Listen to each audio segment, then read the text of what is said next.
Alright, seems like we're live now.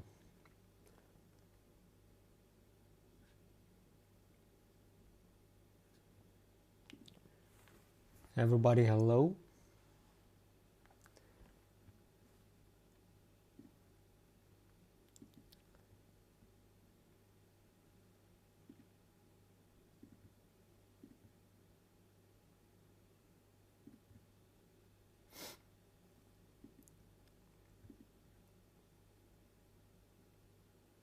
How are you doing, guys? Let me know in the chat.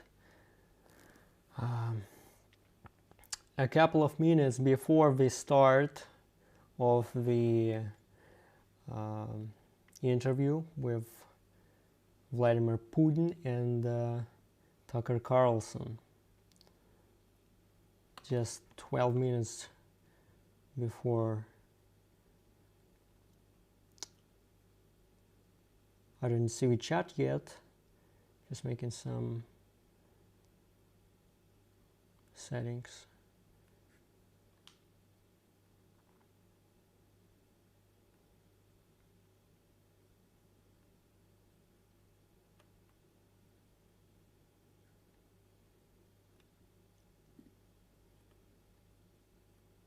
All right. Rebecca, Emma Turvey, Max von Anderlin, Roy Daniel, of course, MK, everybody here. Wildcat. Yeah, I not been like making live streams from St. Pete and walking around. Just got busy with another projects.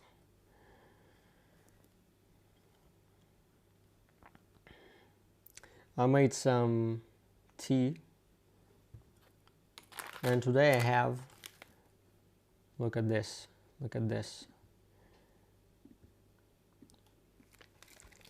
This is a Russian replacement of Oreo. Here it comes. 3O, like 3O, 3O. And replacement of Kinder chocolate. This is it. I have nothing left in my kitchen, nothing left to eat. Super hungry. But today we're busy of watching that epic interview. Wow, so much hype about that in the internet.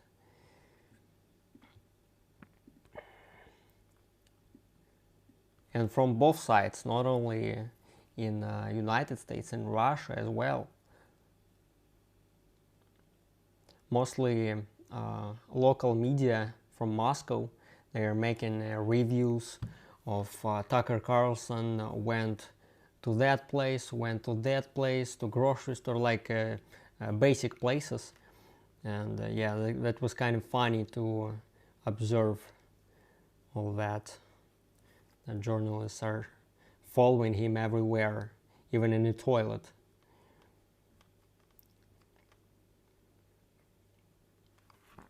I think it is good Tucker Carlson did the interview. Seahawk 804. Yes, I think you know why nobody but just Tucker Carlson can make that interview. Why only him was allowed to do that? Why? Your guesses in the comments. Because I heard like a couple of times in the comments, people were saying like BBC reporters, CBS or CBC, what kind of media you have, forgot the name, were asking for interview with Vladimir Putin, and they were rejected. They were rejected, and only Tucker Carlson was allowed to do that interview.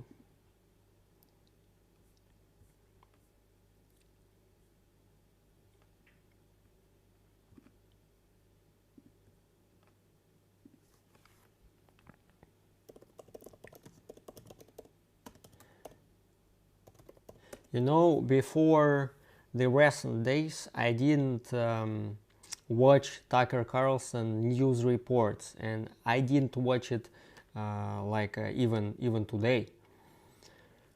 I heard about him, I heard, but I'm not his fan, you know.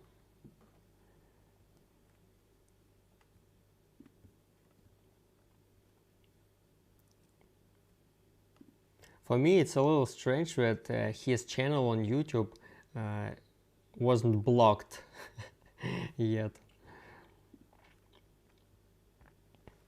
Spyglass Twitch, is this live? Yes, it is live, and we're gonna watch Tucker Carlson and Putin interview. Christina, Rebecca Kimball, everybody hello who just joined.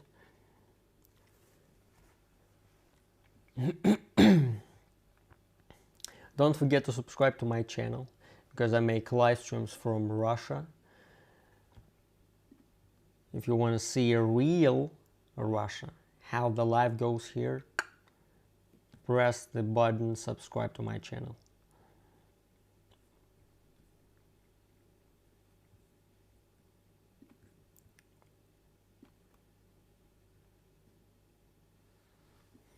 Seems like I'm on the right place, right? It will be posted on his website.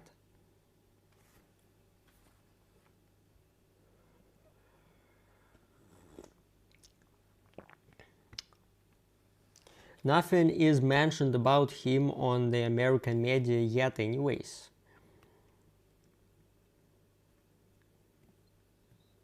I'm not surprised. I'm not surprised, Christina. Because as I understand, he says what nobody else says in West media. If I can say like West media, because I live in Russia.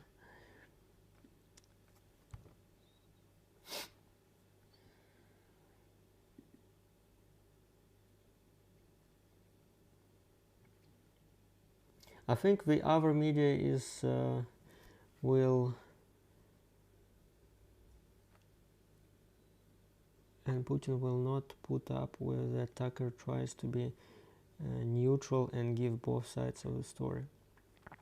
I don't know his style, you know. I'm not I don't know how he do the things. So like I watched like just short parts of his reports, just short parts, but I can't say like I know his style. I know that some reporter, like one middle-aged guy from BBC who lives in Moscow and who was making news reports from grocery stores in Moscow, he was not, everybody high.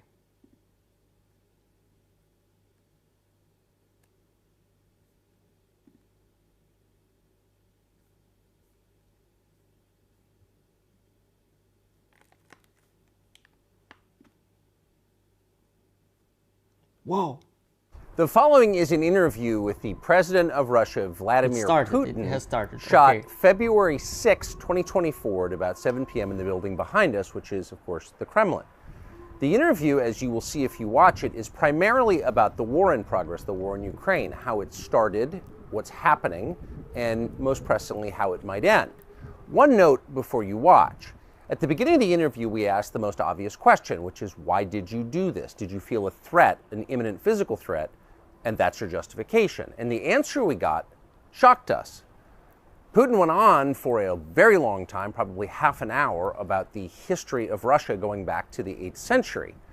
And honestly, we thought this was a filibustering technique and found it annoying and interrupted him several times. And he responded he was annoyed by the interruption. But we concluded in the end, for what it's worth, that it was not a filibustering technique. There was no time limit on the interview. We ended it after more than 2 hours. Instead, what you're about to see seemed to us sincere, whether you agree with it or not. Vladimir Putin believes that Russia has a historic claim to parts of Western Ukraine. So our opinion would be to view it in that light, as a sincere expression of what he thinks. And with that, here it is. Okay. Mr. President, thank you. On February Here we go. 22nd, 2022, you addressed your country in a nationwide address when the conflict in Ukraine started. And you said that you were acting because you had come to the conclusion that the United States, through NATO, might initiate a, quote, surprise attack on our country. What? And to American ears, that sounds paranoid. Tell us why you believe the United States might strike Russia out of the blue. How did you conclude that? It's not that America, the United States, was going to launch a surprise strike on Russia. I didn't say that. Are we having a talk show or a serious conversation? Here's the quote. Thank you. It's a formidable, serious talk. Because your basic education is in history, as far as I understand. Yes. So if you don't mind, I will take only 30 seconds or 1 minute to give you a short reference to history for giving you a little historical background. Please.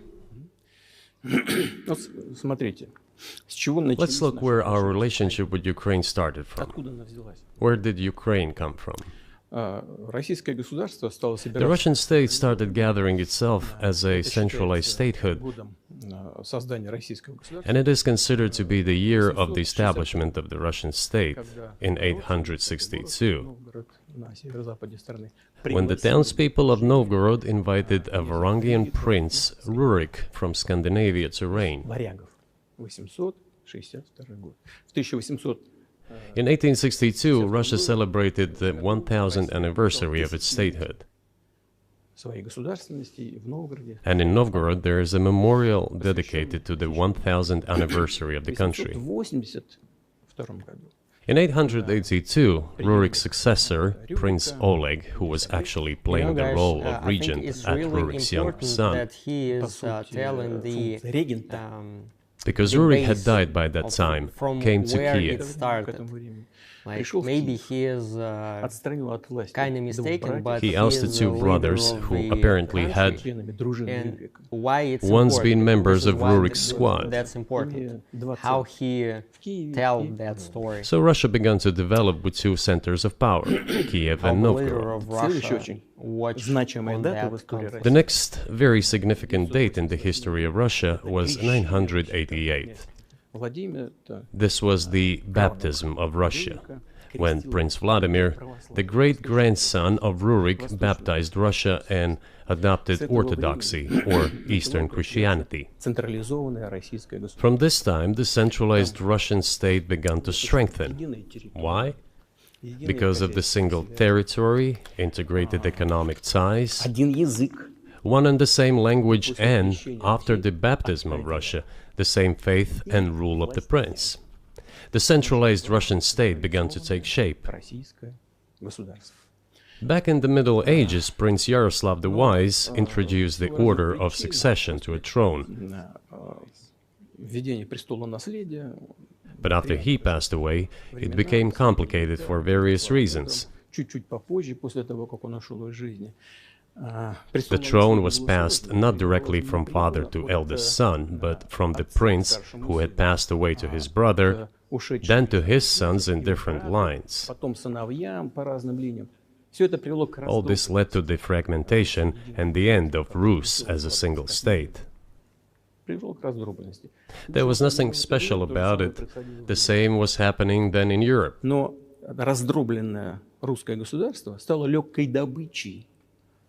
But the fragmented Russian state became an easy prey to the empire created earlier by Genghis Khan.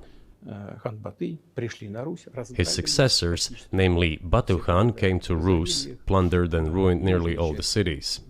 The southern part, including Kiev, by the way, and some other cities, simply lost independence, while northern cities preserved some of their sovereignty. They had to pay tribute to the horde, but they managed to preserve some part of their sovereignty. And then a unified Russian state began to take shape with its center in Moscow. The southern part of Russian lands, including Kiev, began to gradually gravitate towards another magnet, the center that was emerging in Europe. This was the Grand Duchy of Lithuania. It was even called the Lithuanian-Russian Duchy, because Russians were a significant part of this population. They spoke the old Russian language and were Orthodox. I think super hilarious. But then there was a unification, the union of the Grand Duchy of Lithuania and the Kingdom of Poland. A few years later, another union was signed, but this time already in the religious sphere. Some of the Orthodox priests became subordinate to the Pope. Thus, these lands became part of the Polish-Lithuanian state. Lorian During Proznovsky, by decades, the way, the hello. Poles were engaged in Polonization of this part of the population. They introduced their language there, tried to entrench the idea that this population was not exactly Russians, that because they when lived it on the was so French, popular. they were Ukrainians. Originally, the word Ukrainian meant that a person was living on the outskirts of the state, along the fringes, or I didn't was see engaged in such a border numbers on patrol my service. channel before, I It guess. didn't mean any particular ethnic group. So the Poles were trying to, in every possible way, to colonize this part of the Russian lands, and actually treated it rather harshly, not to say cruelly. All that led to the fact that this part of the Russian lands began to struggle for their rights. They wrote letters to Warsaw demanding that their rights be observed and people be commissioned here, including to Kiev. I beg your pardon, can you tell us what period, I'm losing track of where in history we are, the Polish oppression of Ukraine? It was in the 13th century.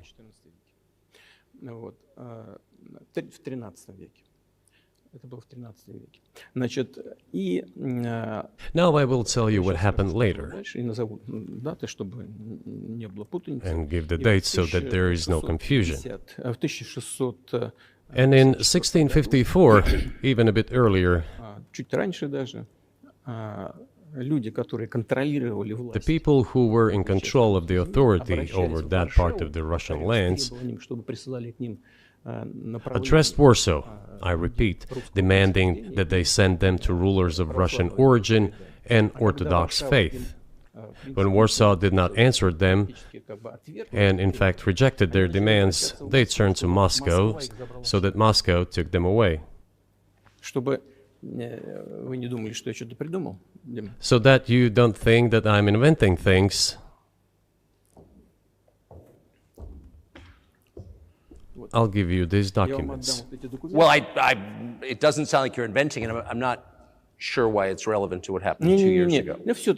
But still, these are documents from the archives, copies.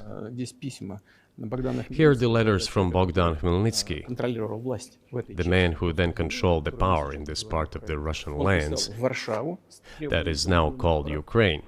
He wrote to Warsaw demanding that their rights be upheld, and after being refused, he began to write letters to Moscow, asking to take them under the strong hand of the Moscow Tsar. There are copies of these documents. I will leave them for your good memory. There is a translation into Russian. You can translate it into English later. Russia would not agree to admit them straight away, assuming that the war with Poland would start. Nevertheless, in 1654, the Pan-Russian Assembly of top clergy and landowners, headed by the Tsar, which was the representative body of the power of the old Russian state, decided to include a part of the old Russian lands into Moscow Kingdom. As expected, the war with Poland began. It lasted 13 years, and then in 1654, a truce was concluded. And 32 years later, I think, a peace treaty with Poland, which they called Eternal Peace, was signed. And these lands, the whole left bank of Dnieper, including Kiev, went to Russia. And the whole right bank of Dnieper remained in Poland. Under the rule of Catherine the Great, Russia reclaimed all of its historical lands, including in the south and west. This all lasted until the revolution. Before World War I, Austrian General Staff relied on the ideas of Ukrainianization and started actively promoting the ideas of Ukraine and the Ukrainianization.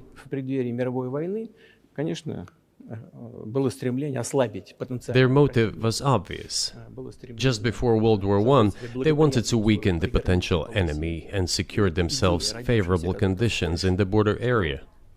So the idea which had emerged in Poland that people residing in that territory were allegedly not really Russians, but rather belonged to a special ethnic group, Ukrainians, started being propagated by the Austrian General Staff. As far back as the 19th century, theorists calling for Ukrainian independence appeared. All those, however, claimed that Ukraine should have a very good relationship with Russia. They insisted on that. After the 1917 revolution, the Bolsheviks sought to restore the statehood, and the civil war began, including the hostilities with Poland. In 1921, peace with Poland was proclaimed, and under that treaty, the right bank of Dnieper River once again was given back to Poland. In 1939, after Poland cooperated with Hitler, it did collaborate with Hitler, you know? Hitler offered Poland peace and a treaty of friendship, an alliance demanding in return that Poland give back to Germany the so-called Danzig corridor, which connected the bulk of Germany with East Prussia and Königsberg.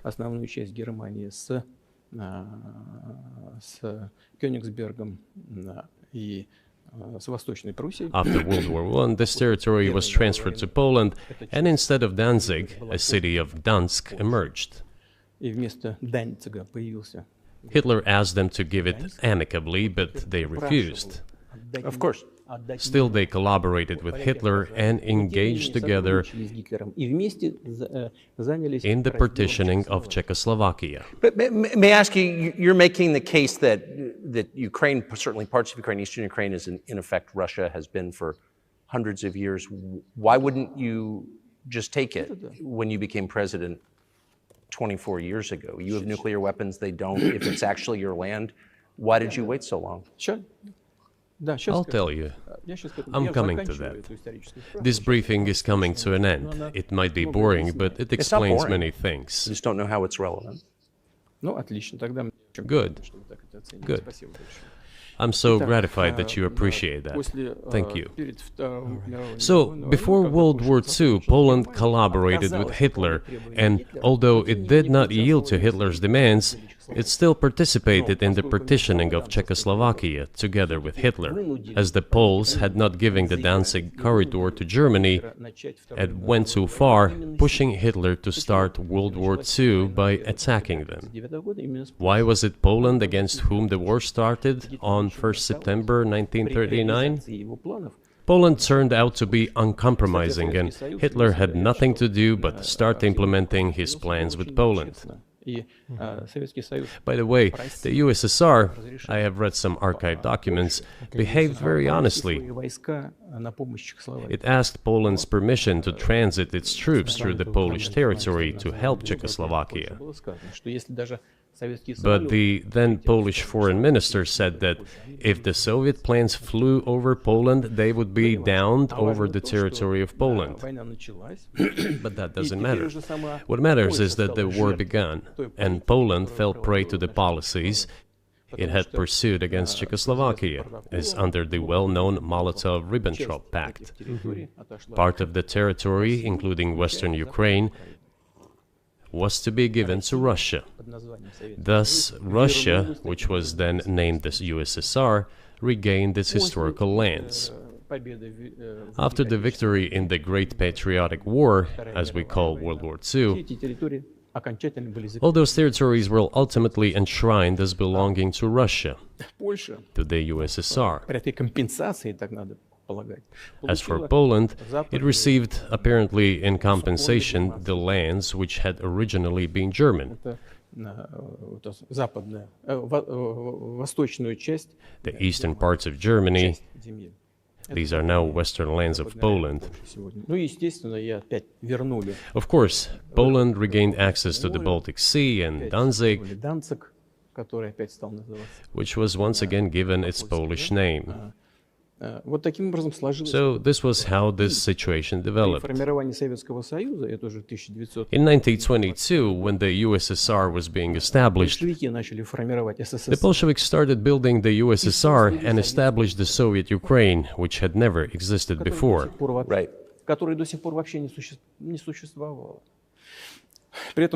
Stalin insisted that those republics be included in the USSR as autonomous entities. For some inexplicable reason, Lenin, the founder of the Soviet state, insisted that they be entitled to withdraw from the USSR. And again, for some unknown reasons, he transferred to that newly established Soviet Republic of Ukraine some of the lands together with people living there, even though those lands had never been called Ukraine, and yet they were made part of that Soviet Republic of Ukraine. Those lands included the Black Sea region, which was received under Catherine the Great, and which had no historical connection with Ukraine whatsoever. Even if we go as far back as 1654, when these lands returned to Russian Empire, that territory was the size of 3 to 4 regions of modern Ukraine, with no Black Sea region. That was completely out of the question. In 1654. Exactly. You obviously have encyclopedic knowledge of this region, but why didn't you make this case for the first 22 years as president that Ukraine wasn't a real country?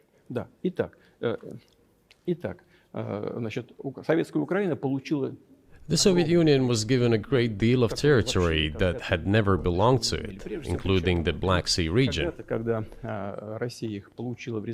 At some point, when Russia received them as an outcome of the Russo-Turkish Wars, they were called New Russia or Novorossiya. But that does not matter. What matters is that Lenin, the founder of the Soviet state, established Ukraine that way. For decades, the Ukrainian Soviet Republic developed as part of the USSR. And for unknown reasons, again, the Bolsheviks were engaged in Ukrainianization. It was not merely because the Soviet leadership was composed to a great extent of those originating from Ukraine. Rather, it was explained by the general policy of indigenization pursued by the Soviet Union.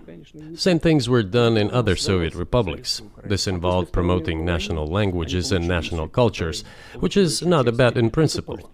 That is how the Soviet Ukraine was created. After the World War II, Ukraine received, in addition to the lands that had belonged to Poland before the war, part of the lands that had previously belonged to Hungary and Romania. So Romania and Hungary had some of their lands taken away and given to the Soviet Ukraine, and they still remain part of Ukraine. So in this sense, we have every reason to affirm that Ukraine is an artificial state that was shaped at Stalin's will. Do you believe Hungary has a right to take its land back from Ukraine, and that other nations have a right to go back to their 1654 borders?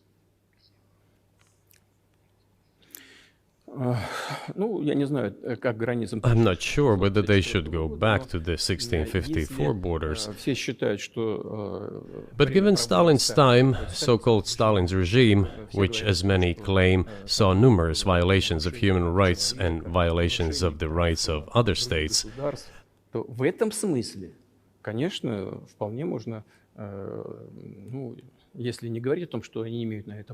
one may say that they could claim back those lands of theirs while having no right to do that. It is at least understandable. Have you told Viktor Orban that he can have part of Ukraine?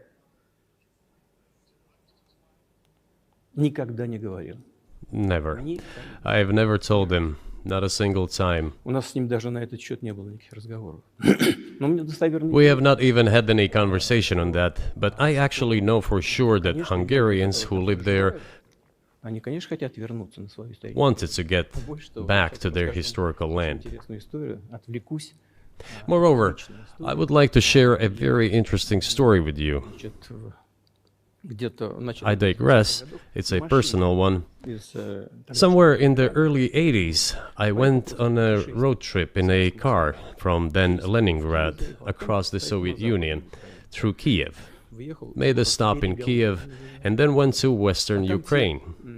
название I went to the town of Beregovoye, и and all the names of towns and villages there were in Russian and in a language I did not understand, in Hungarian, in Russian and in Hungarian, возле not in Ukrainian, in Russian and in Hungarian. I was driving through some kind of village and there were men sitting next to the houses and they were wearing black three-piece suits and black cylinder hats. I asked, are they some kind of entertainers? I was told, no, they were not entertainers, they're Hungarians. I said, what are they doing here? What do you mean? This is their land, they live here. This was during the Soviet time in the 1980s. They preserved the Hungarian language, Hungarian names, and all their national costumes. They are Hungarians and they feel themselves to be Hungarians. And of course, when now there is an infringement, Well, that is, and there's a lot of that, though. I think many nations are upset about Transylvania as well, as you obviously know. But many nations feel frustrated by the redrawn borders of the wars of the 20th century and wars going back 1,000 years, the ones that you mentioned. But the fact is that you didn't make this case in public until 2 years ago, February. And in the case that you made, which I read today, сейчас скажу. you explain at great length that you felt a physical threat from the West in NATO, including potentially a nuclear threat, and that's what got you to move. Is that a fair characterization of what you said? Я понимаю, что мои длинные диалоги, они... I understand that my long speeches probably fall outside of the genre of the interview. That is why I asked you at the beginning, are we going to have a serious talk or a show? You said a serious talk, so bear with me, please. We're coming to the point where the Soviet Ukraine was established. Then, in 1991, the Soviet Union collapsed, and everything that Russia had generously bestowed on Ukraine was dragged away by the latter. I'm coming to a very important point of today's agenda. Thank you. After all, the collapse of the Soviet Union was effectively initiated by the Russian leadership. Which doesn't give a chance Tucker to I avoid do not understand what the Russian leadership was guided by at the time, but I suspect there were several reasons to think everything would be fine. Первое. Ну, во-первых, я думаю, что руководство России исходило из того, что фундаментальные... First, I think that then Russian leadership believed that the fundamentals of the relationship between Russia and Ukraine were, in fact, a common language. More than 90% of the population there spoke Russian. У каждого третьего какие-то родственные связи. Family ties. Every third person there had some kind of family or friendship ties. Common culture, common history. Finally, common faith, coexistence with a single state for centuries, and deeply interconnected economies. Экономика очень сильно взаимосвязана. All of these were so fundamental. All these elements together make our good relationships inevitable. Я хочу, чтобы вы, как американские гражданины, чтобы The second point is a very important one. прежнее российское руководство... I want you, as an American citizen, and your viewers to hear about this as well. Больше никаких разделителей. The former Russian leadership assumed that the Soviet Union had ceased to exist, and therefore there were no longer any ideological dividing lines. Инициативно пошла даже на развал Советского Союза. Russia even agreed voluntarily and proactively to the collapse of the Soviet Union, Называемым and believed that this would be understood by the so-called civilized West as an invitation for cooperation and вот чего association. ожидала Россия. That is what Russia was expecting, both from the United States and the so-called collective West as a whole. в том числе и в Германии. Эгон Барр. There were smart people, including in Germany. Egon Bahr, a major politician of the Social Democratic Party, who insisted in his personal conversations with the Soviet leadership on the brink of the collapse of the Soviet Union that a new security system should be established in Europe. Help should be given to unify Germany, but a new system should be also established to include the United States, Canada, Russia, and other Central European countries. Yes. But NATO needs not to expand. That's what he said. If NATO expands, everything would be just the same as during the Cold War, only closer to Russia's borders. That's all. He was a wise old man, but no one listened to him. In fact, he got angry once. If, he said, you don't listen to me, I'm never setting my foot in Moscow once again. Everything happened just as he had said. Well, of course, it did come true, and you've mentioned this many times. I think it's a fair point. And many in America thought that relations between Russia and the United States would be fine with the collapse of the Soviet Union and the end of the Cold War, that the opposite happened. But you've never explained why you think that happened, except to say that the West fears a strong Russia, but we have a strong China the West does not seem very afraid of.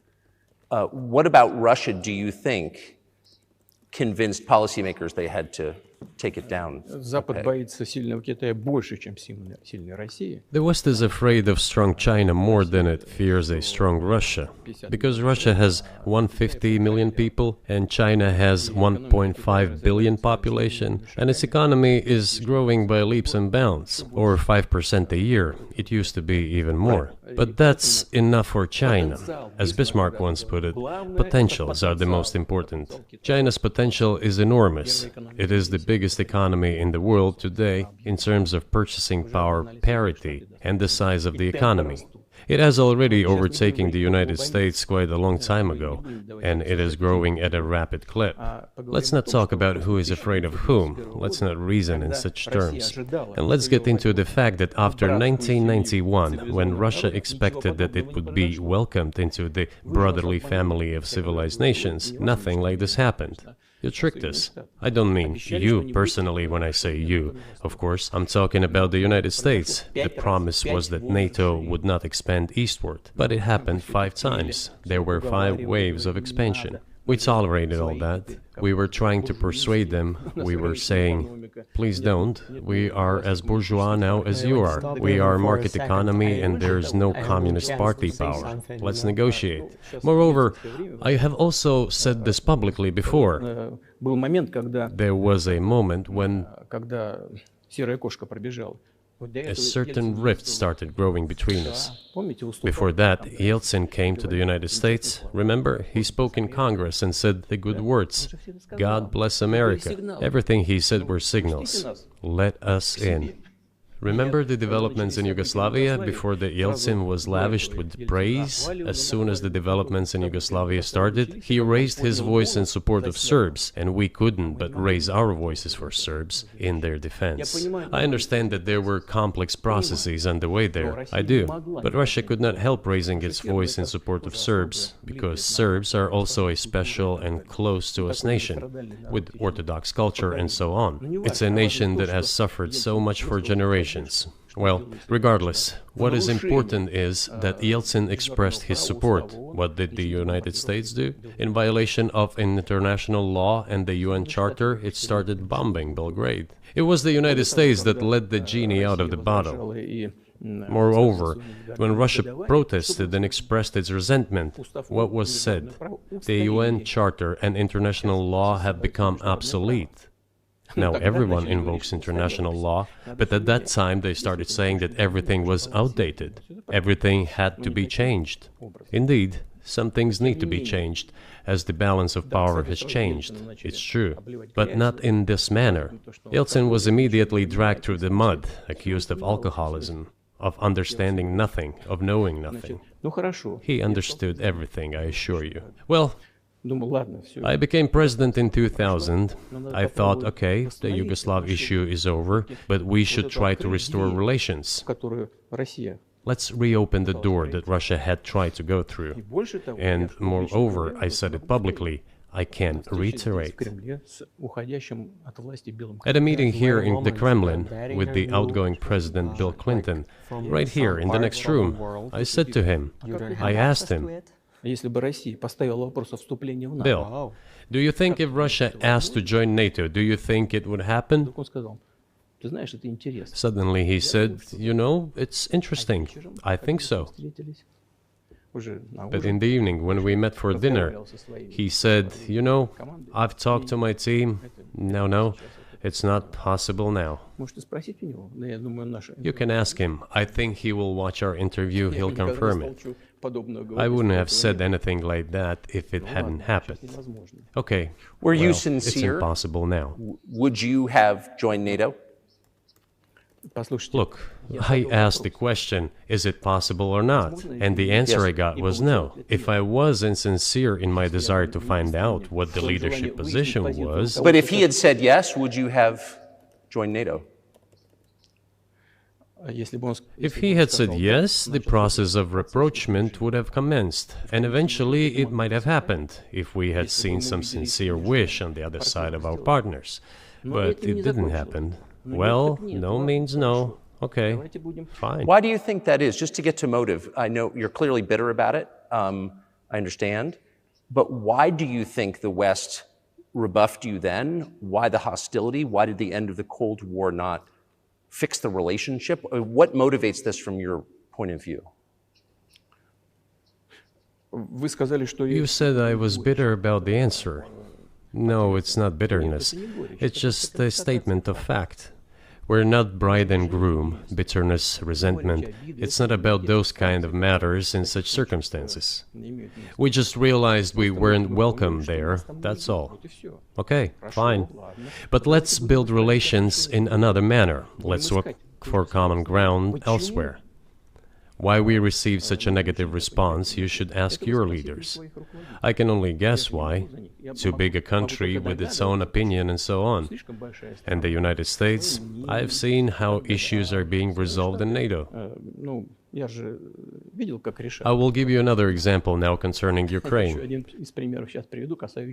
The US leadership exerts pressure, and all NATO members obediently vote, even if they do not like something.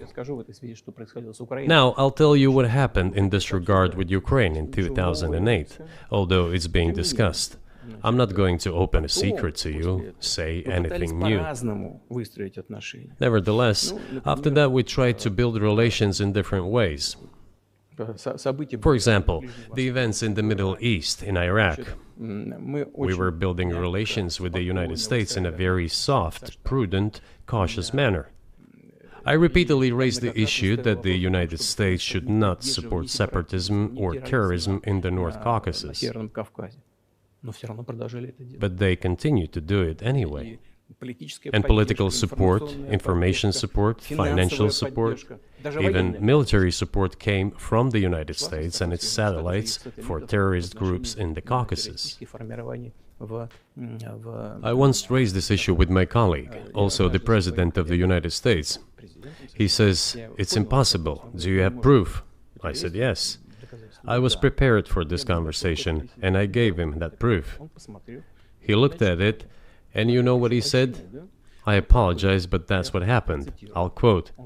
He says, "Well, I'm gonna kick their ass." We waited and waited for some response. There was no reply. I said to the FSB director, "Write to the CIA, what is the result of the conversation with President?" He wrote once, twice, and then we got a reply. We have the answer in the archive. The CIA replied, "We have been working with the opposition in Russia. We believe that this is the right thing to do, and we will keep on doing it." Just ridiculous. Well, okay. We realized that it was out of the question. Forces in opposition to you. So you're saying the CIA is trying to overthrow your government? Of course, they meant in that particular case the separatists, the terrorists who fought with us in the Caucasus. That's who they called the opposition. This is the second point.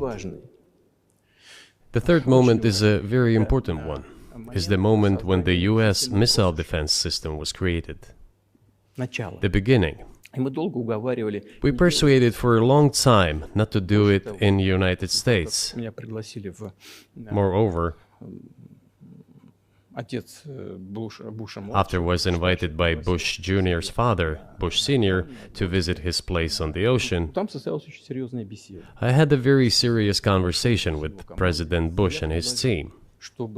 I proposed that the United States, Russia, and Europe jointly create a missile defense system that, we believe, if created unilaterally, threatens our security, despite the fact that the United States officially said that it was being created against missile threats from Iran. That was the justification for the deployment of the missile defense system.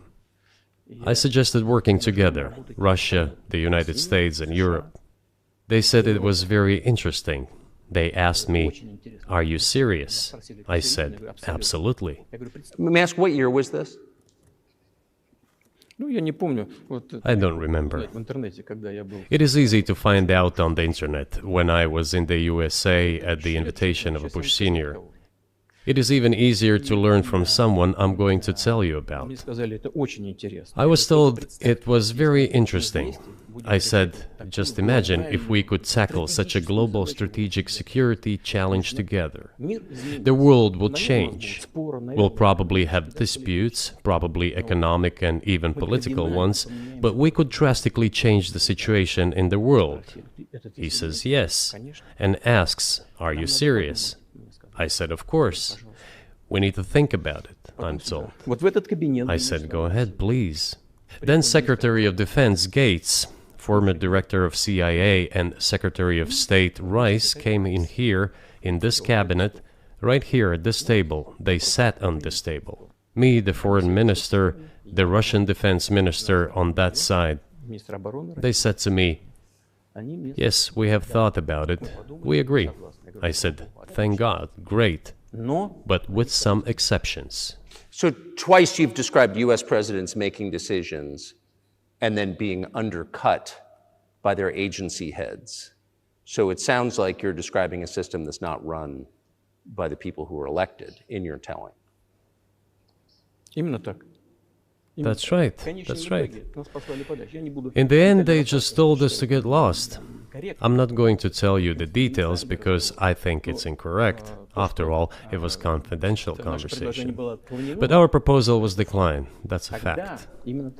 It was right then when I said, "Look, but then we will be forced to take countermeasures. We will create such strike systems that will certainly overcome missile defense systems." The answer was, "We are not doing this against you, and you do what you want," assuming that it is not against us, not against the United States. I said, "Okay. Very well." That's the way it went. And we created hypersonic systems with intercontinental range, and we continue to develop them. We are now ahead of everyone, the United States and the other countries, in terms of the development of hypersonic strike systems, and we are improving them every day. But it wasn't us. We proposed to go the other way, and we were pushed back. Now, about NATO's expansion to the east. Well, we were promised no NATO to the east, not an inch to the east, as we were told. And then what? They said, well, it's not enshrined on paper, so we'll expand.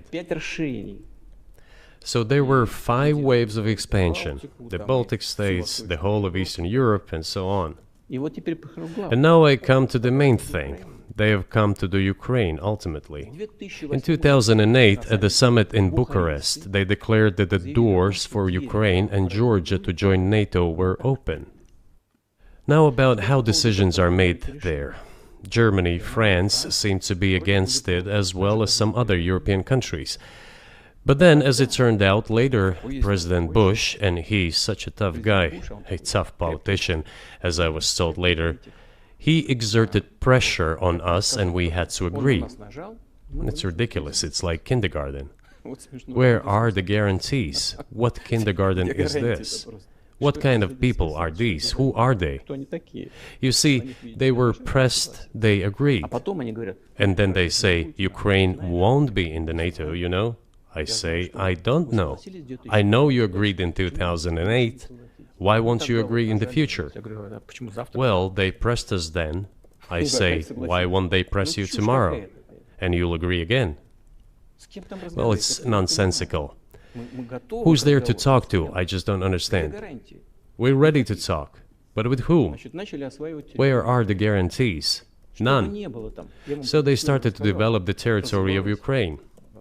Whatever is there, I have told you the background, how this territory developed, what kind of relations there were with Russia. Every second or third person there has always had some ties with Russia. And during the elections in already independent, sovereign Ukraine, which gained its independence as a result of the Declaration of Independence, and by the way, it says that Ukraine is a neutral state, and in 2008, suddenly the doors or gates to NATO were open to it. Oh, come on. This is not how we agreed. Now, all the presidents that have come to power in Ukraine, they relied on electorate with a good attitude to Russia in one way or the other. This is the southeast of Ukraine. This is a large number of people. And it was very difficult to dissuade this electorate, which had a positive attitude towards Russia. Viktor Yanukovych came to power, and how? The first time he won after President Kuchma, they organized a third round, which is not provided for in the constitution of Ukraine. This is a coup d'etat. Just imagine, someone in the United States wouldn't like the outcome. In 2014? Before that. No, this was before that. After President Kuchma, Viktor Yanukovych won the elections. However, his opponents did not recognize that victory. The US supported the opposition, and the third round was scheduled. What is this? This is a coup. The US supported it, and the winner of the third round came to power. Imagine if in the US something was not to someone's liking, and the third round of election, which the US Constitution does not provide for, was organized. Nonetheless, it was done in Ukraine. Okay, Viktor Yushchenko, who was considered a pro-Western politician, came to power. Fine, we have built relations with him as well. He came to Moscow with visits. We visited Kiev. I visited too. We met in an informal setting. If he's pro-Western, so be it. It's fine. Let people do their job. The situation should have developed inside the independent Ukraine itself. As a result of Kuchma's leadership, things got worse and Viktor Yanukovych came to power after all. Maybe he wasn't the best president and politician, I don't know. I don't want to give assessments. However, the issue of the association with the EU came up. We have always been lenient to this, suit yourself. But when we read through the Treaty of Association, it turned out to be a problem for us, since we had a free trade zone and open customs borders with Ukraine, which under this association had to open its borders for Europe, which would have led to flooding of our market. We said, no, this is not going to work. We shall close our borders with Ukraine then. The customs borders, that is. Yanukovych started to calculate how much Ukraine was going to gain, how much to lose, and said to his European partners, I need more time to think before signing. The moment he said that, the opposition began to take destructive steps which were supported by the West. It all came down to Maidan and a coup in Ukraine. So he did more trade with Russia than with the EU. Ukraine did. Of course. It's not even the matter of trade volume, although for the most part it is. It is the matter of cooperation ties, which the entire Ukrainian economy was based on. The cooperation ties between the enterprises were very close since the times of the Soviet Union. One enterprise there used to produce components to be assembled both in Russia and Ukraine, and vice versa. They used to be very close ties. A coup d'etat was committed, although I shall not delve into details now, as I find doing it inappropriate, the US told us. Calm Yanukovych down, and we will calm the opposition. Let the situation unfold in the scenario of a political settlement. We said, all right, agreed, let's do it this way.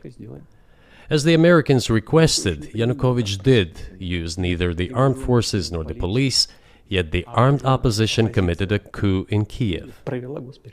What is that supposed to mean? Who do you think you are? I wanted to ask the then US leadership. With the backing of whom?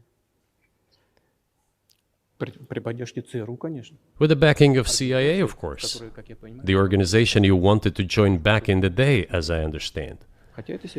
We should thank God they didn't let you in. Although, it is a serious organization. I understand. My former vis-a-vis in the sense that I served in the first main directorate, Soviet Union's intelligence service. They have always been our opponents. A job is a job. Technically, they did everything right. They achieved their goal of changing the government. However, from political standpoint, it was a colossal mistake. Surely it was political leadership's miscalculation. They should have seen what it would evolve into. So, in 2008, the doors of NATO were opened for Ukraine. In 2014, there was a coup. They started persecuting those who did not accept the coup, and it was indeed a coup. They created a threat to Crimea, which we had to take under our protection. They launched the war in Donbass in 2014 with the use of aircraft and artillery against civilians. This is when it all started. There is a video of aircraft attacking Donetsk from above. They launched a large-scale military operation, then another one. When they failed, they started to prepare the next one. All this against the background of military development of this territory and opening of NATO's doors. How could we not express concern over what was happening? From our side, this would have been a culpable negligence. That's what it would have been. It's just that the US political leadership pushed us to the line we could not cross, because doing so could have ruined Russia itself.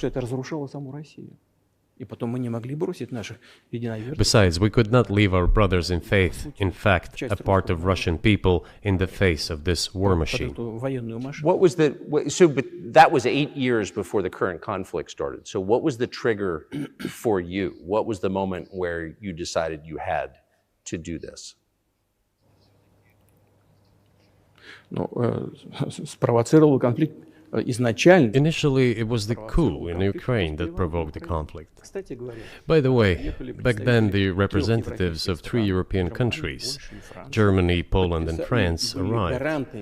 They were the guarantors of the signed agreement between the government of Yanukovych and the opposition. They signed it as guarantors. Despite that, the opposition committed a coup, and all these countries pretended that they didn't remember that they were guarantors of the peaceful settlement. They just threw it in the stove right away, and nobody recalls that. I don't know if the US know anything about the agreement between the opposition and the authorities, and its 3 guarantors who, instead of bringing this whole situation back in the political field, supported the coup. Although it was meaningless, believe me, because President Yanukovych agreed to all conditions. He was ready to hold an early election, which he had no chance of winning, frankly speaking. Everyone knew that. Then why the coup? Why the victims? Why threatening Crimea? Why launching an operation in Donbass? This I do not understand.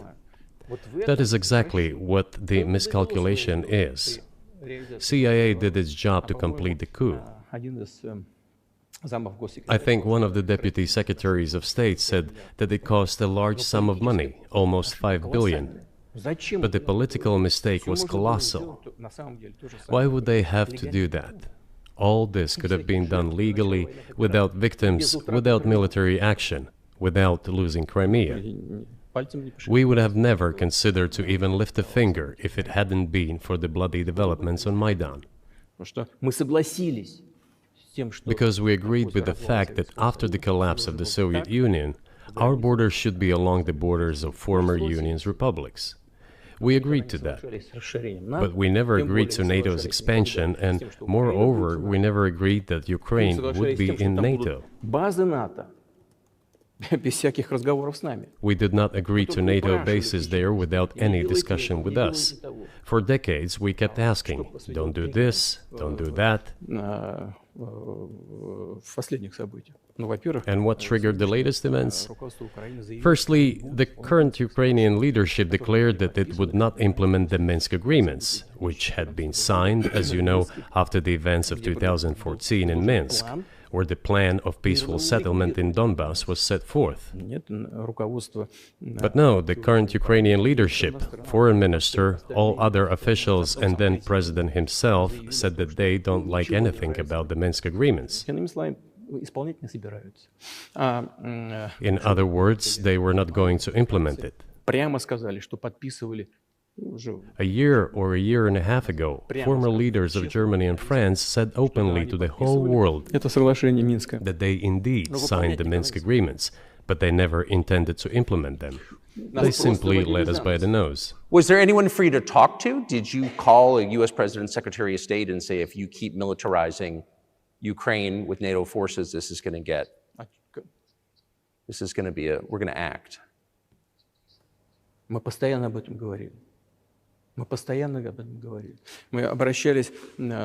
We talked about this all the time. We addressed the United States and European countries' leadership to stop these developments immediately, to implement the Minsk agreements. Frankly speaking, I didn't know how we were going to do this, but I was ready to implement them. These agreements were complicated for Ukraine. They included lots of elements of those Donbass territories' independence. That's true. However, I was absolutely confident, and I'm saying this to you now. I honestly believe that if we managed to convince the residents of Donbass, and we had to work hard to convince them to return to the Ukrainian statehood, then gradually the wounds would start to heal. When this part of territory reintegrated itself into common social environment, when the pensions and social benefits were paid again, all the pieces would gradually fall into place. No, nobody wanted that. Everybody wanted to resolve the issue by military force only. But we could not let that happen. And the situation got to the point when the Ukrainian side announced, no, we will not do anything. They also started preparing for military action. It was they who started the war in 2014. Our goal is to stop this war. And we did not start this war in 2022. This is an attempt to stop it. Do you think you've stopped it now? I mean, have you achieved your aims? No, we haven't achieved our aims yet, because one of them is denazification. This means the prohibition of all kinds of neo-Nazi movements. This is one of the problems that we discussed during the negotiation process, which ended in Istanbul early this year.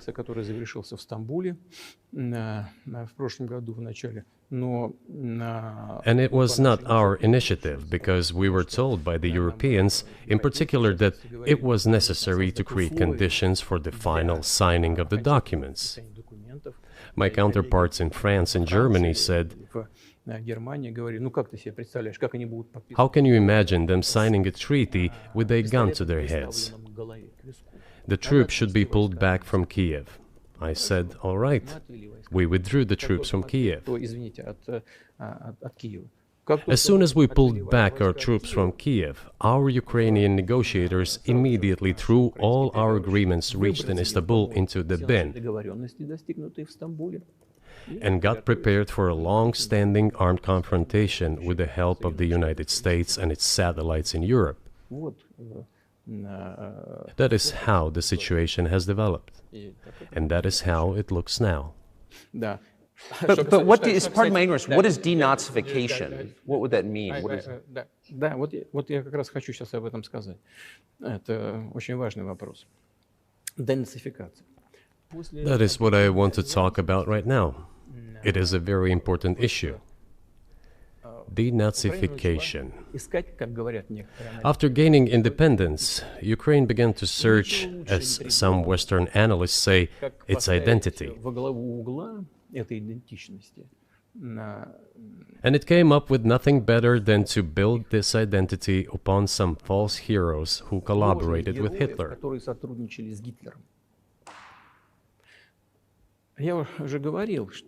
I have already said that in the early 19th century, when the theorists of independence and sovereignty of Ukraine appeared, they assumed that an independent Ukraine should have very good relations with Russia. But due to the historical development, those territories were part of the Polish-Lithuanian Commonwealth. Poland, where Ukrainians were persecuted and treated quite brutally as well as were subject to cruel behavior.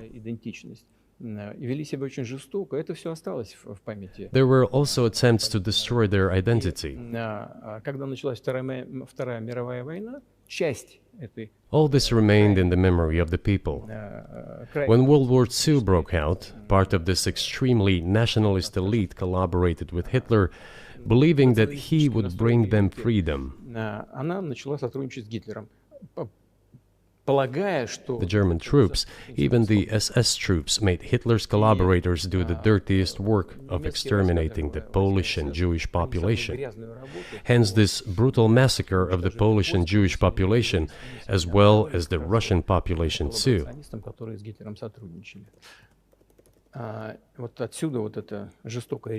This was led by the persons who are well known, Bandera, Shukevich. It was those people who were made national heroes. That is the problem.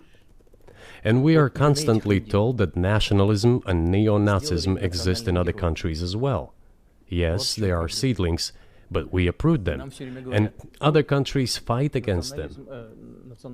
But Ukraine is not the case. These people have been made into national heroes in Ukraine. Monuments to those people have been erected. They are displayed on flags. Their names are shouted by crowds that walk with torches, as it was in Nazi Germany.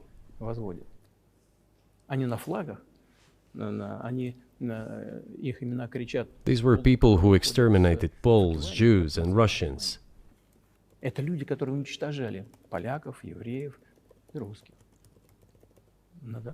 It is necessary to stop this practice and prevent the dissemination of this concept. I say that Ukrainians are part of the one Russian people. They say, no, we are a separate people. Okay, fine. If they consider themselves a separate people, they have the right to do so, but not on the basis of Nazism, the Nazi ideology. Would you be satisfied with the territory that you have now? Нет, сейчас закончим. Вы же задали вопрос по неонацизму и денацификации. I will finish answering the question. You just asked a question about neo-Nazism and denazification. Look, the president of Ukraine visited Canada. This story is well known, but being silenced in the Western countries. The Canadian Parliament introduced a man who, as the Speaker of the Parliament said, fought against the Russians during the World War II. Well, who fought against the Russians during the World War II? Hitler and his accomplices. It turned out that this man served in the SS troops. He personally killed Russians, Poles, and Jews. The SS troops consisted of Ukrainian nationalists who did this dirty work. The president of Ukraine stood up with the entire Parliament of Canada and applauded this man. How can this be imagined? The president of Ukraine himself, by the way, is a Jew by nationality. Really, my question is, what do you do about it? I mean, Hitler's been dead for 80 years. Nazi Germany no longer exists. And so, true. And so, I think what you're saying is you want to extinguish or at least control Ukrainian nationalism. But how? How do you do that? Вот послушайте меня. Ваш вопрос очень тонкий. Listen to me. Your question is very subtle, and I can tell you what I think. Do not take offense.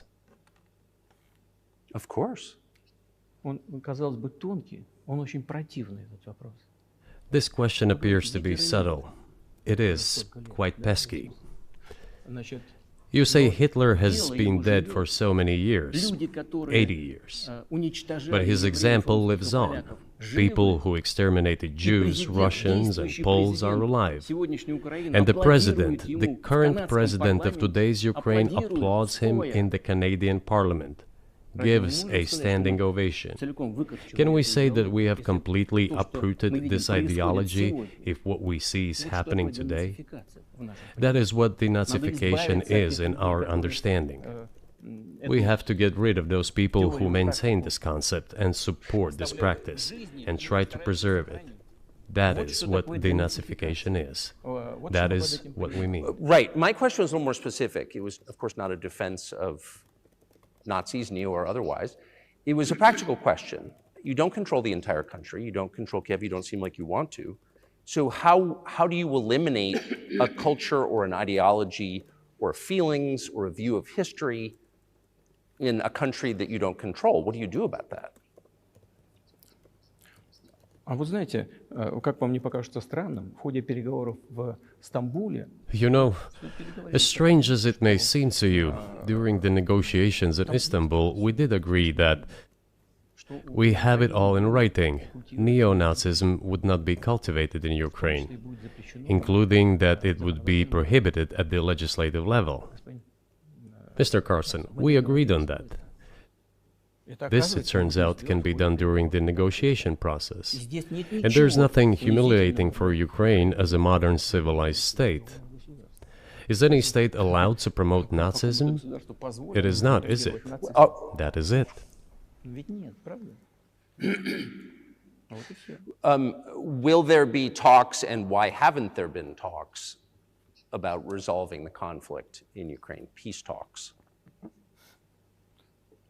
Они были, они дошли до очень высокой стадии согласования позиций, сложно. They have been. They reached a very high stage of coordination of positions in a complex process, but still they were almost finalized. But after we withdrew our troops from Kiev, as I have already said, the other side threw away all these agreements and obeyed the instructions of Western countries, European countries, and the United States to fight Russia to the bitter end. Moreover, the president of Ukraine has legislated a ban on negotiating with Russia. He signed a decree forbidding everyone to negotiate with Russia.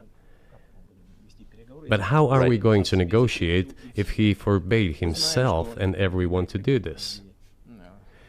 We know that he is putting forward some ideas about this settlement, but in order to agree on something, we need to have a dialogue.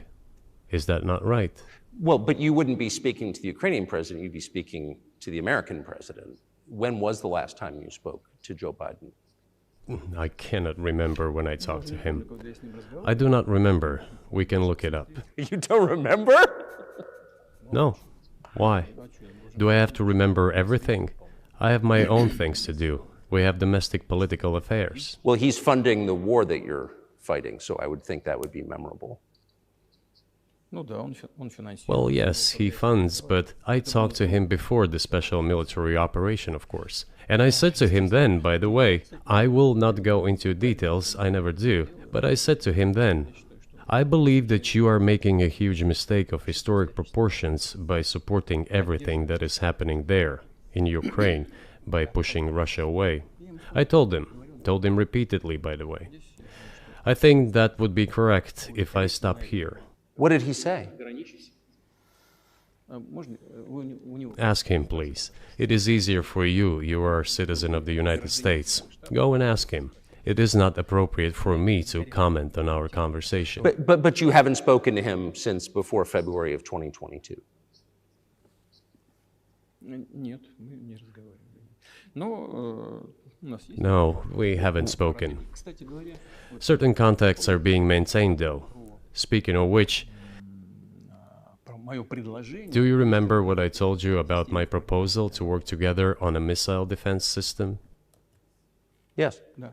Вот Можно спросить у всех, они же You can все ask all of живы, them. здоровы. All of them are safe and sound, thank God. Бывший президент. The former president, Condoleezza, is safe and sound, and I think Mr. Gates and the current director of the intelligence agency, Mr. Burns, the then ambassador to Russia, in my opinion, are very Yes. successful ambassador. Они все свидетели этих разговоров. They were all witnesses to these conversations. То же самое, Ask если them. вам интересно, что ответил. Same here. If you are interested in what Mr. President Biden responded to me, ask him.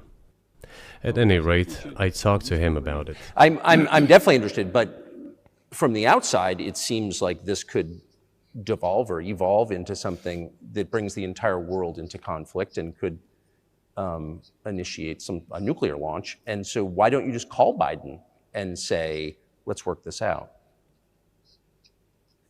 А что вы решите? Все очень... всё What's очень there просто. to work out? It's very simple. I repeat, Есть контакты по линии там различных. we have contacts through various agencies. Я вам скажу, что мы говорим на эту тему. I will tell you what we are saying on this matter and what we are conveying to the US leadership. Боевые. If you really want to stop fighting, you need to stop supplying weapons. It will be over within a few weeks. That's it. Тогда можно договориться. And then we can agree on some terms. Before you do that, stop. Чё мне? What's easier? Why would I call him? Или... What should I talk to him about? Or beg him for what? And what Вы messages do you собираетесь get back? поставить такое-то оружие на Украину. You're going to deliver such and such weapons to Ukraine? Oh, I'm afraid, please don't. What is there to talk about? Do you think NATO is worried about this becoming a global war or a nuclear conflict? At least that's what they're talking about. And they're trying to intimidate their own population with an imaginary Russian threat. This is an obvious fact. And thinking people, not Philistines, but thinking people, analysts, those who are engaged in real politics, just smart people, understand perfectly well that this is a fake. Раздувается. They're trying to fuel the Russian threat. The threat I think you're referring to is a Russian invasion of Poland, Latvia, expansionist behavior. Can you imagine a scenario where you sent Russian troops to Poland? Только в одном случае, если со стороны... Only in one case, if Poland attacks Russia. Why? Поэтому Because we have no interest in Poland, Latvia, or anywhere else. нигде. Why would we do that? We simply don't have any interest. It's just threat mongering. Well, the argument, I know you know this, is that, well, he invaded Ukraine. He has territorial aims across the continent. And you're saying unequivocally you don't.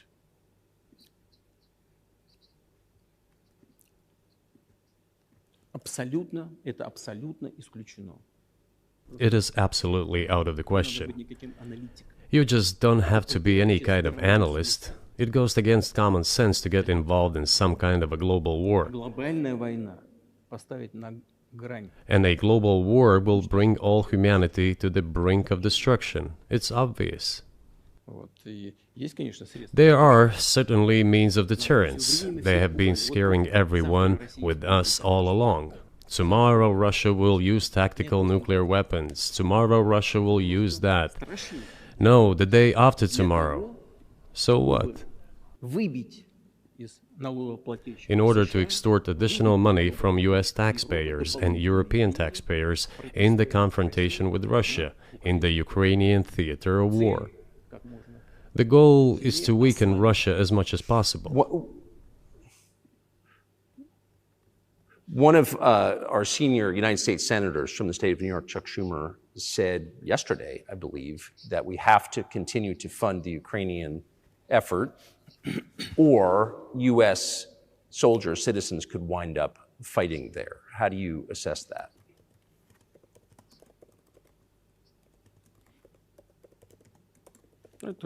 Это провокация. This is a provocation, and a cheap provocation at that. Американские солдаты должны воевать. I do not understand why American soldiers should fight in Ukraine. There are mercenaries from the United States there. The bigger number of mercenaries comes from Poland, with mercenaries from the United States in second place and mercenaries from Georgia in third place. Безусловно. Well, if somebody has the desire to send regular troops, that would certainly bring humanity to the brink of very serious global conflict. This is obvious. Do the United States need this? What for? Thousands of miles away from your national territory. Don't you have anything better to do? You have issues on the border, issues with migration, issues with the national debt, more than $33 trillion.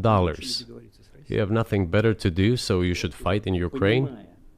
Wouldn't it be better to negotiate with Russia?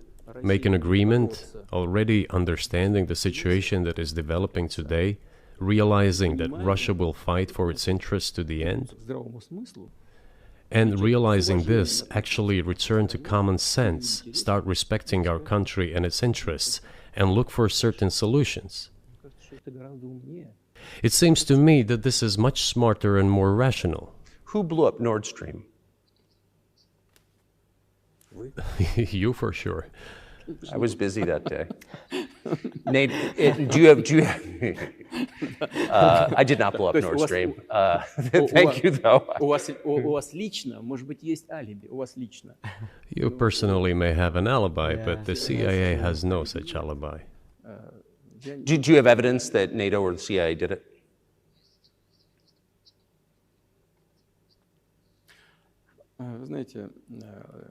You know, I won't get into details, but people always say in such cases, look for someone who is interested.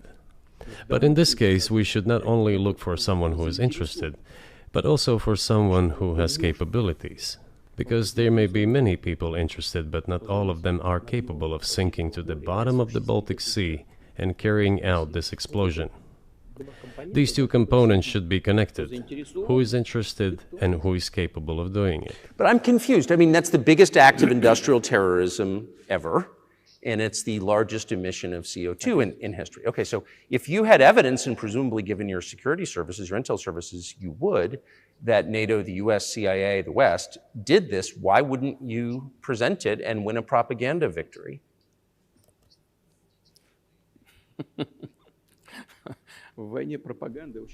In the war of propaganda, it is very difficult to defeat the United States, because the United States controls all the world's media and many European media. The ultimate beneficiary of the biggest European media are American financial institutions. Don't you know that? So it is possible to get involved in this work, but it is cost prohibitive, so to speak.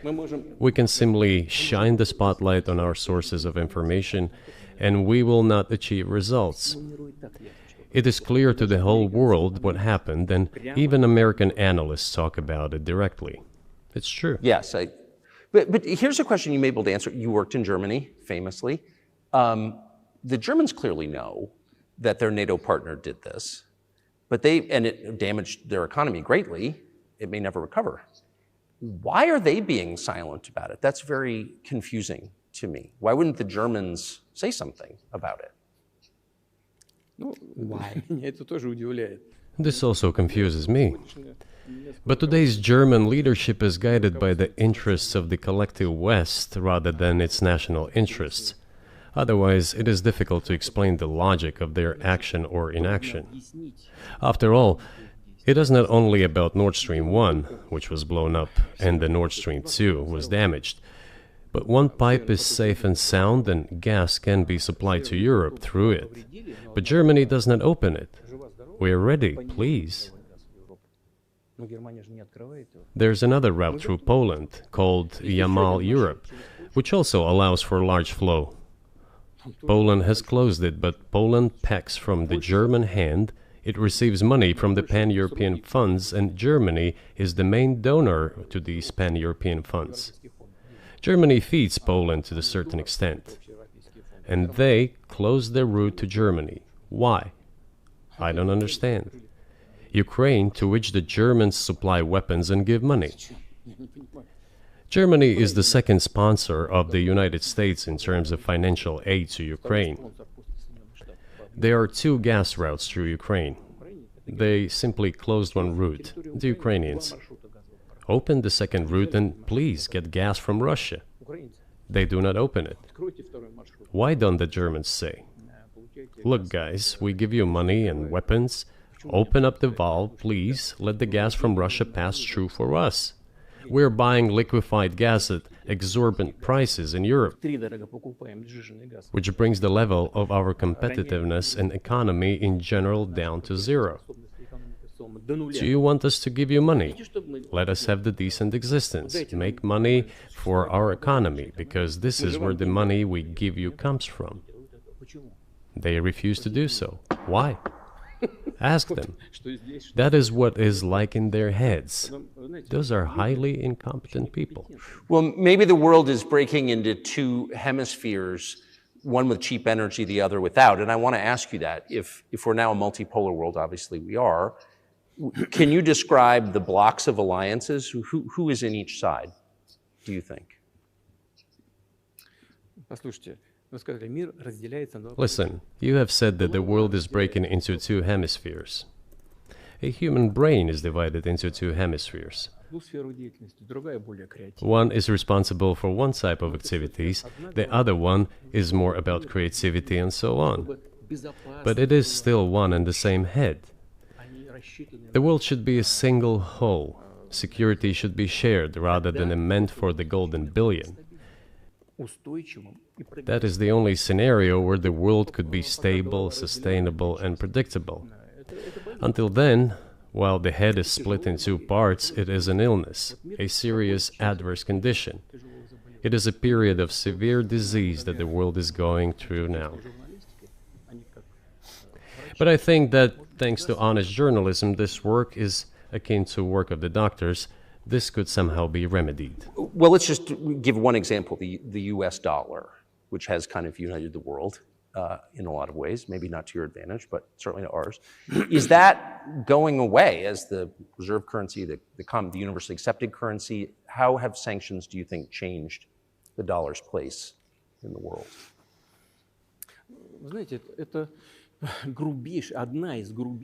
You know, to use the dollar as a tool of foreign policy struggle is one of the biggest strategic mistakes made by the US political leadership.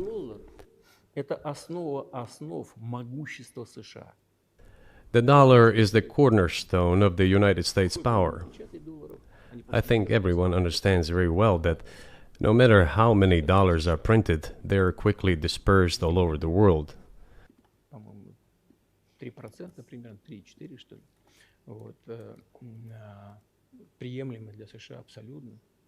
Inflation in the United States is minimal. It's about 3 or 3.4%, which is, I think, totally acceptable for the US. But they won't stop printing. What does the debt of $33 trillion tell us about? It is about the emission. Endless process.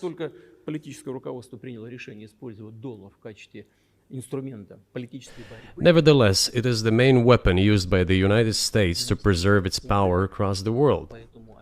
As soon as the political leadership decided to use the US dollar as a tool of political struggle, a blow was dealt to this American power. I would not like to use any strong language, but it is a stupid thing to do and a grave mistake.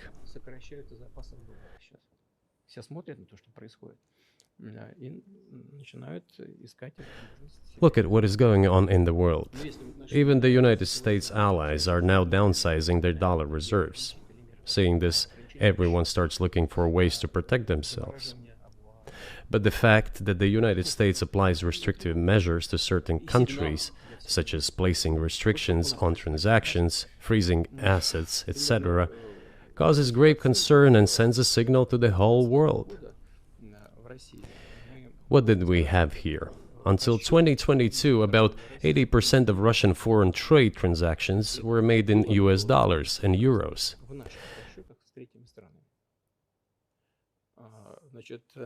US dollars accounted for approximately 50% of our transactions with third countries, while currently it is down to 13%. It wasn't us who banned the use of the US dollar.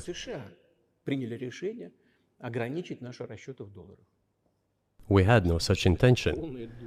It was decision of the United States to restrict our transactions in US dollars. I think it is complete foolishness from the point of view of the interests of the United States itself and its taxpayers, as it damages the US economy, undermines the power of the United States across the world. By the way, our transactions in yuan accounted for about 3%. Today, 34% of our transactions are made in rubles, and about as much, a little over 34% in yuan. Why did the United States do this? My only guess is self-conceit. They probably thought it would lead to full collapse, but nothing collapsed. Moreover, other countries, including oil producers, are thinking of and already accepting payments for oil in yuan. Do you even realize what is going on or not? Does anyone in the United States realize this? What are you doing? You are cutting yourself off. All experts say this. Ask any intelligent and thinking person in the United States what the dollar means for the US. But You're killing it with your own hands. I think that's I think that's a fair assessment. The question is what comes next, and maybe you trade one colonial power for another, much less sentimental and forgiving colonial power. I mean, is the BRICS, for example, in danger of being completely dominated by the Chinese economy in a way that's not good for their sovereignty? Do you worry about that? Well, we have heard those boogeyman stories before. It is a boogeyman story. We're neighbors with China. You cannot choose neighbors just as you cannot choose close relatives. We share a border of 1,000 kilometers with them. This is number one. Second, we have a centuries-long history of coexistence. We're used to it. Third, China's foreign policy philosophy is not aggressive.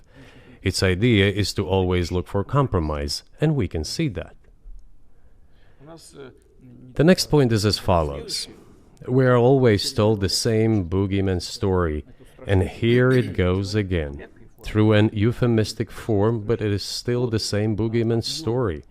The cooperation with China keeps increasing. The pace at which China's cooperation with Europe is growing is higher and greater than that of the growth of Chinese-Russian cooperation. Ask Europeans, aren't they afraid? They might be, I don't know. But they are still trying to access China's market at all costs, especially now that they are facing economic problems. Chinese businesses are also exploring the European market. Do Chinese businesses have small presence in the United States? Yes, the political decisions are such that they are trying to limit their cooperation with China. It is to your own detriment, Mr. Tucker, that you are limiting cooperation with China. You are hurting yourself. It is a delicate matter, and there are no silver bullet solutions, just as it is with the dollar. So, before introducing any illegitimate sanctions, illegitimate in terms of the Charter of the United Nations, one should think very carefully. For decision makers, this appears to be a problem. So you said a moment ago that the world would be a lot better if it weren't broken into competing alliances, if there was cooperation globally. One of the reasons you don't have that is because the current American administration is dead set against you. Do you think if there were a new administration after Joe Biden that you would be able to reestablish communication with the US government? Or does it not matter who the president is?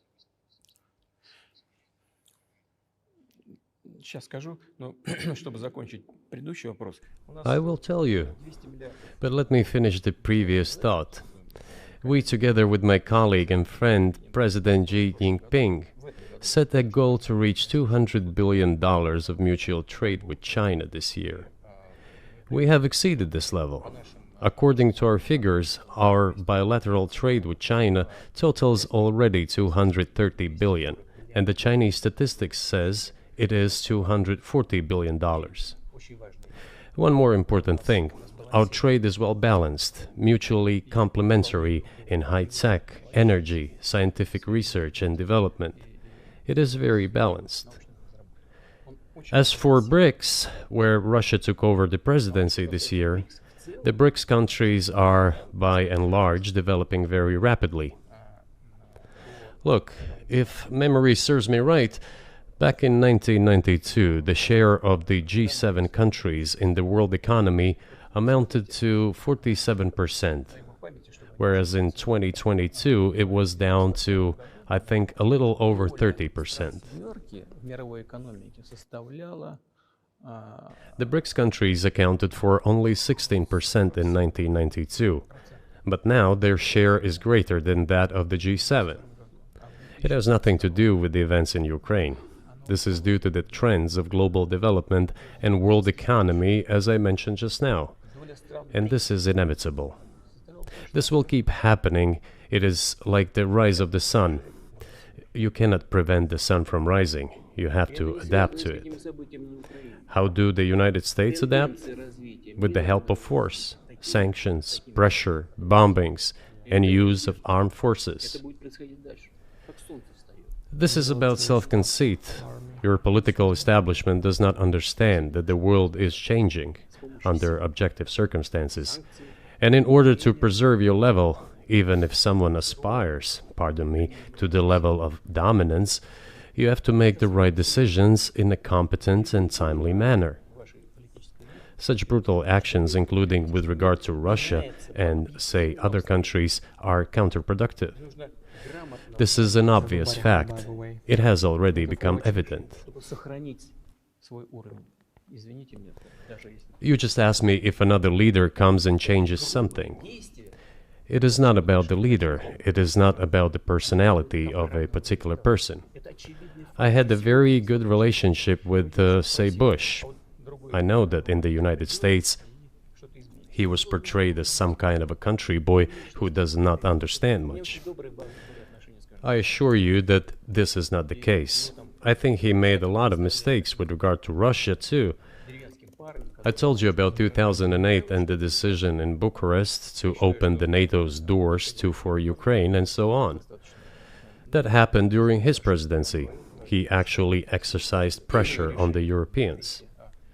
But in general, on a personal human level, I had a very good relationship with him. He was no worse than any other American or Russian or European politician.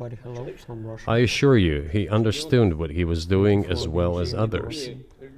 I had such personal relationship with Trump as well. It is not about the personality of the leader, it is about the elite's mindset. If the idea of domination at any cost, based also on forceful actions, dominates the American society, nothing will change. It will only get worse. But if, in the end, one comes to the awareness that the world has been changing due to the objective circumstances, and that one should be able to adapt to them in time, using the advantages that the US still has today, then perhaps something may change. Like YouTube doesn't like that. Look, China's economy has become the first economy in the world in purchasing power parity. In terms of volume, it overtook the US a long time ago.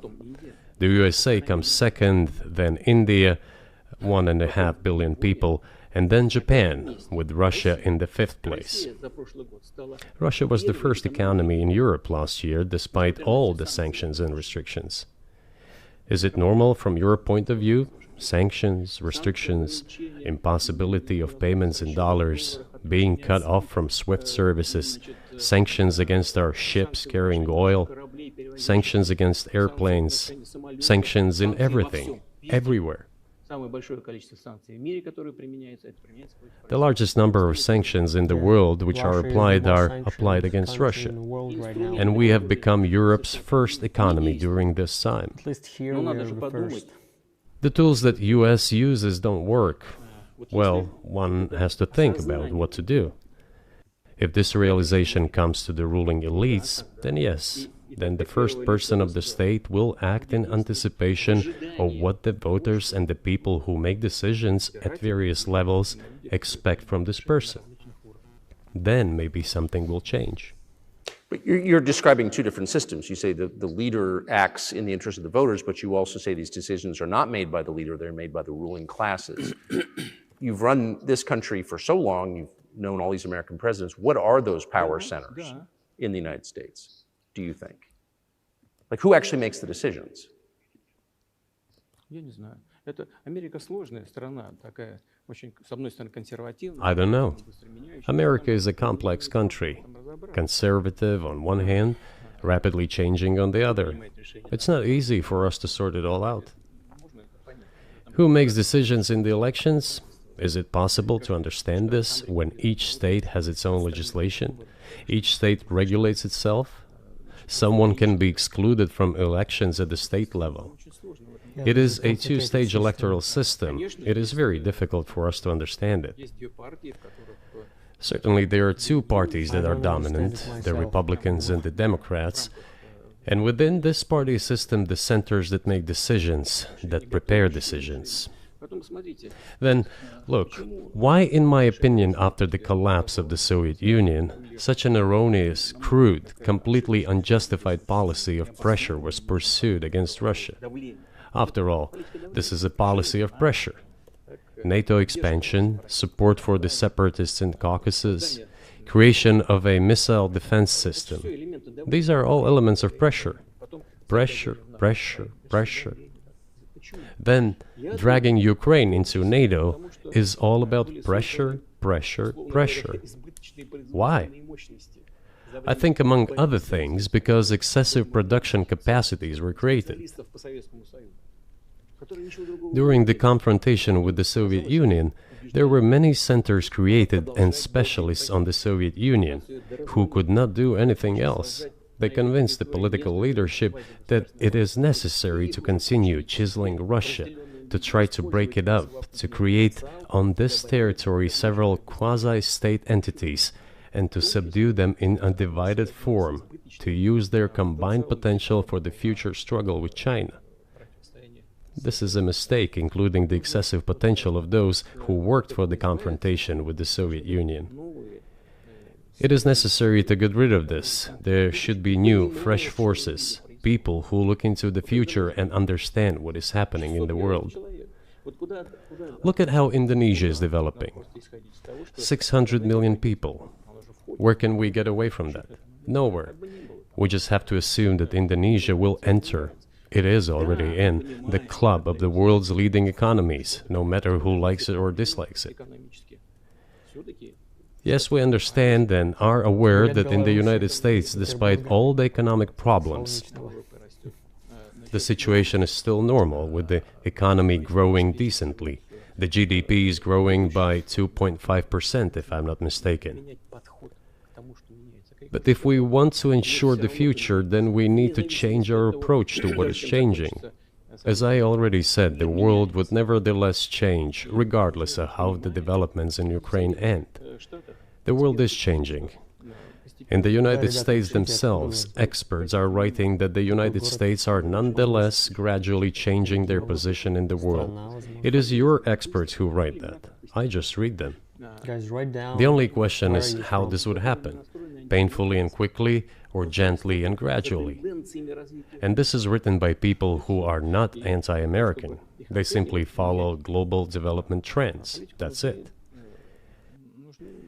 And in order to assess them and change policies, we need people who think, look forward, can analyze and recommend certain decisions at the level of political leaders.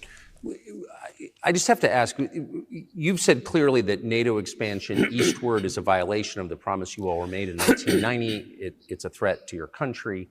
Right before you sent troops into Ukraine, the Vice President of the United States went to the Munich Security Conference and encouraged the President of Ukraine to join NATO. Do you think that was an effort to provoke you into military action? Мы просто, я еще раз повторяю, мы многократно предлагали... I repeat once again, we have repeatedly proposed to seek a solution, to the problems that arose in Ukraine after 2014 coup d'etat through peaceful means. But no one listened to us.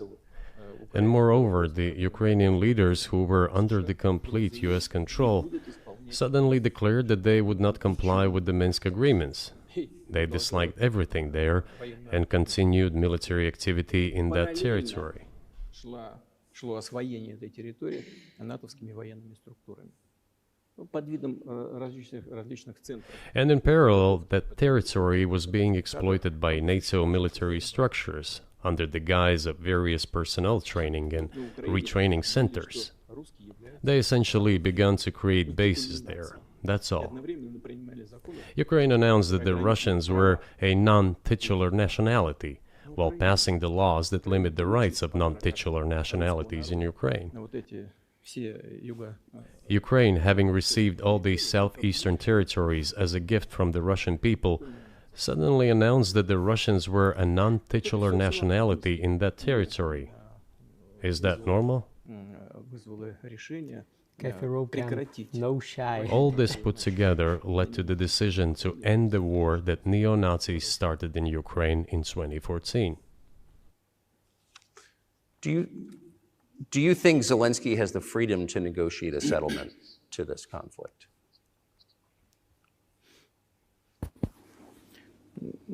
I don't know the details. Of course, it's difficult for me to judge. But I believe he has, in any case. He used to have. His father fought against the fascists, Nazis, during World War II. I once talked to him about this. I said, Volodya, what are you doing? Why are you supporting neo-Nazis in Ukraine today, while your father fought against fascism? He was a front-line soldier.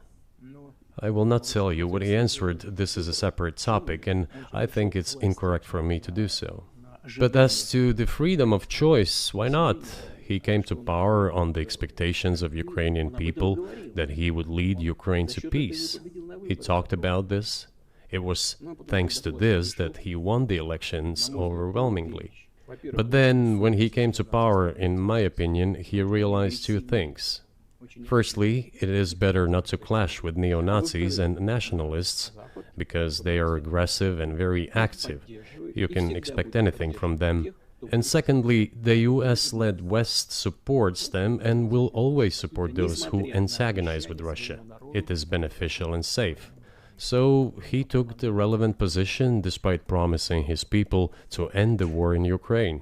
He deceived his voters. But do you think at this point, as of February 2024, he has the latitude, the freedom to speak with you or your government directly about putting an end to this, which clearly isn't helping his country or the world?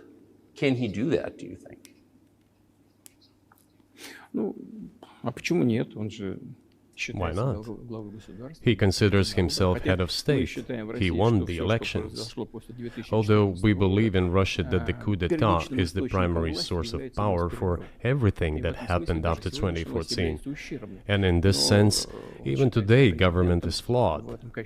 But he considers himself the president, and he is recognized by the United States, all of Europe, and practically the rest of the world in such a capacity. Why not? He can. We negotiated with Ukraine in Istanbul. We agreed. He was aware of this. Moreover, the negotiation group leader, Mr. Arahamiya is his last name, I believe still heads the faction of the ruling party, the party of the president in the Rada. He still heads the presidential faction in the Rada, the country's parliament. He still sits there. He even put his preliminary signature on the document I am telling you about. But then he publicly stated to the whole world, we were ready to sign this document, but Mr. Johnson, then the Prime Minister of Great Britain, came and dissuaded us from doing this, saying it was better to fight Russia. They would give everything needed for us to return what was lost during the clashes with Russia, and we agreed with this proposal. Look, his statement has been published. He said it publicly. Can they return to this or not? The question is, do they want it or not? Further on, President of Ukraine issued a decree prohibiting negotiations with us. Let him cancel that decree, and that's it. We have never refused negotiations, Да indeed. мы не отказывались. We hear all the time, is Russia ready? Публично отказали. Yes, we have not refused. It was them who publicly refused. Well, let him cancel his decree and enter into negotiations. We have never refused. And the fact that they obeyed the demand or persuasion of Mr. Johnson, the former Prime Minister of Great Britain, seems ridiculous and very sad to me. Because, as Mr. Arakamiya put it, we could have stopped those hostilities with war a year and a half ago already. But the British persuaded us and we refused this. Where is Mr. Johnson now? And the war continues.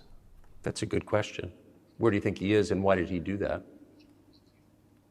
Да хрен его знает, зачем это, если я не понимаю. Общая Hell установка была. knows. Почему-то I don't все understand it сложилось именно, myself. что Россию можно победить на поле. There was a general starting point. He said, For some reason, everyone had the illusion that Russia could be defeated on the battlefield. От чистого сердца, но Because of arrogance, because of a pure heart, but not because of a great mind. You've described the connection between Russia and Ukraine. You've described Russia itself a couple of times as orthodox. That's central to your understanding of Russia. You've said you're orthodox. What does that mean for you? You're a Christian leader by your own description. So what effect does that have on you?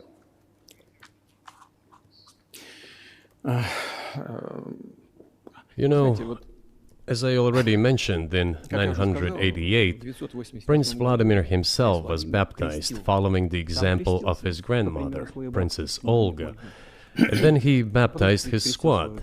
And then, gradually, over the course of several years, he baptized all the Rus.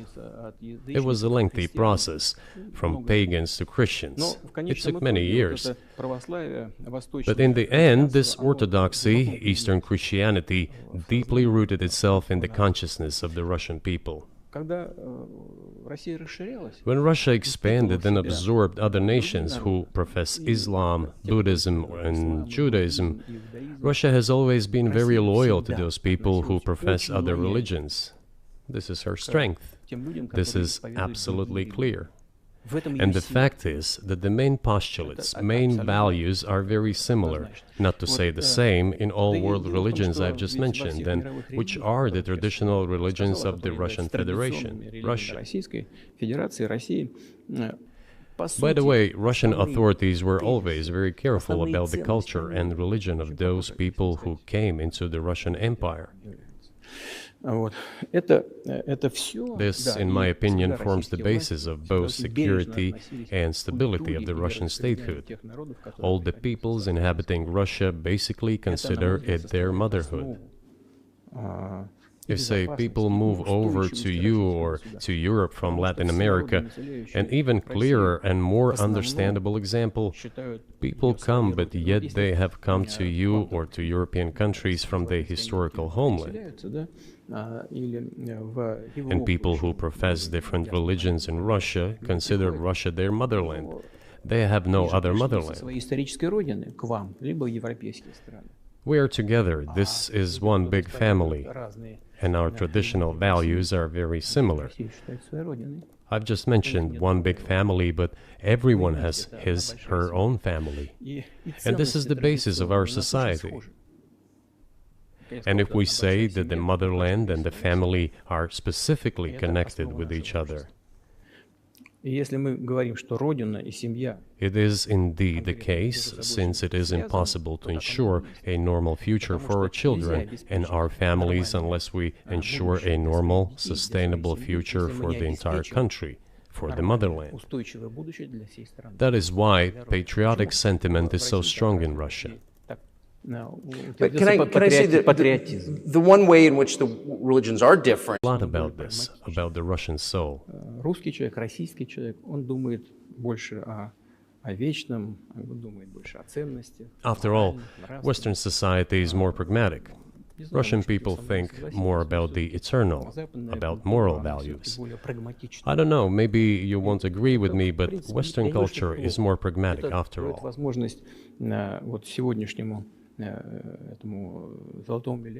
I'm not saying this is bad. It makes it possible for today's golden billion to achieve good success in production, even in science and so on.